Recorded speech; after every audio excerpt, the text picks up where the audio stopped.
Welcome to the agenda, coming off a stirring 1-point victory over the Swans at the SCG on Friday night. Collingwood's first win of the season.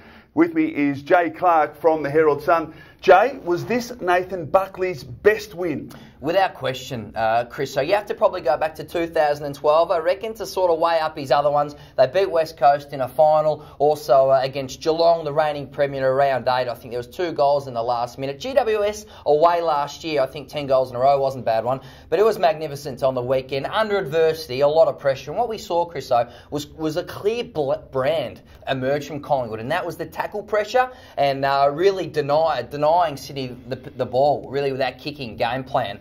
But St Kilda this week poses another very big challenge. And I'll tell you what, I reckon... They've only been going ordinary, St Kilda. Nathan Buckley will be looking at Nathan Brown, old mate Nathan Brown, and thinking we can expose him in St Kilda's backup. Him? Well, he's a straight line defender, Chriso, isn't he? So Collingwood's forward line... Gee, it didn't take long to drop off him. Well, more, you've got Fasolo, you've got White, you've got Main, you've got Greenwood, really can work the ball laterally. And if Cloak was playing, that'd be the matchup. Or Cox was playing, that would be the matchup. I don't think there is a matchup for Nathan Brown against his old team this week. So I reckon if the Collingwood forwards can get on the move, they could be goals. Well, let's move on, because last week you absolutely hammered the Collingwood midfields about their tackling pressure. Yes. Had 55 tackles last week, 115 against the Swans. Yeah. You're an inspiration, mate. Well, clearly... you are an inspiration. They were lacking in that department. There was a lot of focus on them externally, and I think the coaching group would have made it a huge issue early. What did you make of their ferocity around the ball? I mean, Adam Treloar, 15 tackles. How did you rate that? It was absolutely sensational. I thought the first quarter was the best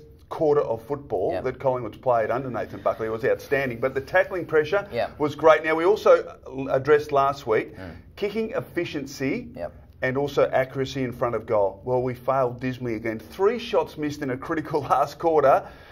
Gee, if they had have been converted, we might not have had to gone through the heartache of a 1-point victory. But at the end of it all, got away with the win. But kicking efficiency still remains an issue. Still down at 62%. It's got to lift. Yeah, I think that can take still a fair bit of confidence out of some of those early shots. Greenwood for Solo, he's been a real live wire. Hey, St Kilda poses a big challenge in terms of their big forwards this week. Bruce, Membry, Riewoldt, an absolute star of the competition still, and McCartan as well, who's under a bit of pressure there. So when you look at Collingwood's backline at the start of the season, we questioned the key defensive depth. You did. But Henry Shade has emerged, an absolute bargain buy. Pick 24 in the rookie draft. He was sensational against Sydney. I don't think he's the matchup for Riewoldt, because Riewoldt's going to push up the ground, and that's when Howe and Benny Reid are probably going to get on their bike. Maybe Shade stays at home this week for Bruce. But I'll give you some stats here, Chris. Right? Lay them out. Collingwood is ranked 4th for one-on-ones. The 4th best team for defensive one-on-ones in the competition. Jeremy Howe, people, has not lost a one-on-one in the defensive half this season. So he is going well. Ben Reid has won 8 out of his 10, or 1 or neutralised. And Henry Shade has won or neutralised 7 out of his 10. So I would say Collingwood's, for all the talk about Collingwood's backline, I think they are actually holding up back there and do have the arsenal to take on those St Kilda big guns. Looking forward to that, and also looking forward to what changes might occur in this Collingwood team coming up. There's a big one. Jamie Elliott is back, played in the VFL, was outstanding. Surely he comes back into the team.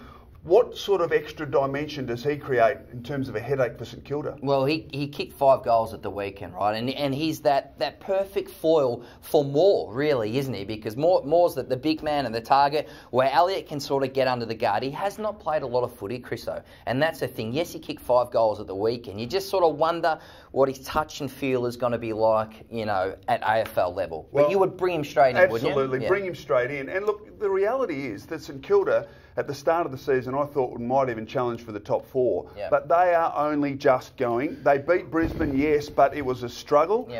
They're there for the taking. Yeah, they are there for the taking. They play well at Etihad Stadium. They still kicked 14-23, which is a lot of shots on goal against Brisbane. So they did have some supply. And as I said, Riewoldt, maybe Jack Stephen, maybe Armitage come back. The midfield battle will be huge because St Kilda last year was the number 1 pressure, midfield pressure team, tackle team. So it's going to be hot in the kitchen, Chris. Absolutely, looking forward to it. Time now.